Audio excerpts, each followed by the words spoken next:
If you think you're stuck at a college you don't love, or if you think transferring from one school to another means that you're going to have to start over, then I'm hoping that this video is going to show you that that's wrong.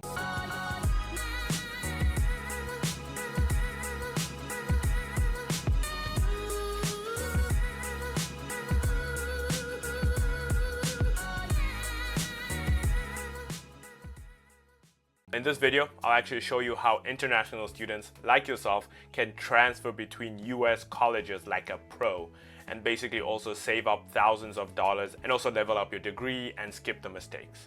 Now, every year, international students lock themselves into the first school that says yes to them, which is already a big problem. Now, what happens is they will go to the school and maybe the location sucks or the program isn't great or the costs are unbearable. But instead of transferring when that happens, they decide to stay. And this is because most likely no one really explained to them the US transfer system. So let's just break it down and show you how to upgrade your education without starting from zero. So here's what actually makes the US system different from that of other countries. In the US, credits are portable. So you can complete courses at one college and carry them to another if you plan smart. And by planning smart, it just means that you need to take certain classes and those classes are automatically transferable. And in particular, touching on that, general education classes are often the same across schools, especially within state systems. So think of it like history, English, math, those are very common. And basically what that means is that you can start at a cheap, flexible college and transfer later to a more prestigious university with fewer costs and a stronger application. So what that means is that you can take a class at one school and then transfer to the other and still have your courses go with you. And yes, this means that you could literally take courses at a community college and still transfer them to a school like Harvard. Okay, so do not think that that's not possible. All you need to do is just understand how these courses are transferable with one another. So for me, for instance, I started at a community college in the US as an international student. Then there I actually took the core courses, I worked hard, I joined Phi Theta Kappa, I got an associate's degree, then I transferred to a four-year school called the University of Rochester, and it's a top school, and I basically transferred there with a full ride scholarship. And this is the thing, I didn't lose credits. I got my full credits of 2 years. So when I got to University of Rochester, I actually started out as a junior. So I started out as a third-year student. And basically that decision to actually go to a community college first saved me over $100,000 and basically also gave me a better degree when I transferred to the University of Rochester. If you want to kind of do the same and transfer like a pro, then do this, right? No matter what school you go to. The step one is to meet your advisor early so that you know exactly what classes will transfer. So if you know that you already dislike the school that you're currently in, what you can do is you can just take all the general education courses such as English, history, government, those type of things, because you know that those type of things will transfer to most other schools. So as you're doing that, go to your advisor, talk to them about it. And then this will lead us to step two.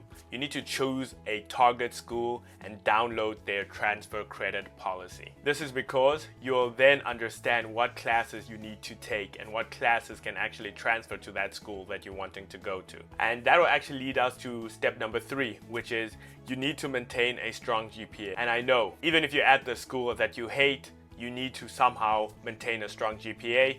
My secret to that is take easy classes once you know you already want to transfer so that your GPA is really high. And then number four, join different honor societies. So for instance, like Phi Theta Kappa, join those honor societies because that's going to help you unlock some scholarships when you transfer. Then number five, you need to write a really good transfer essay.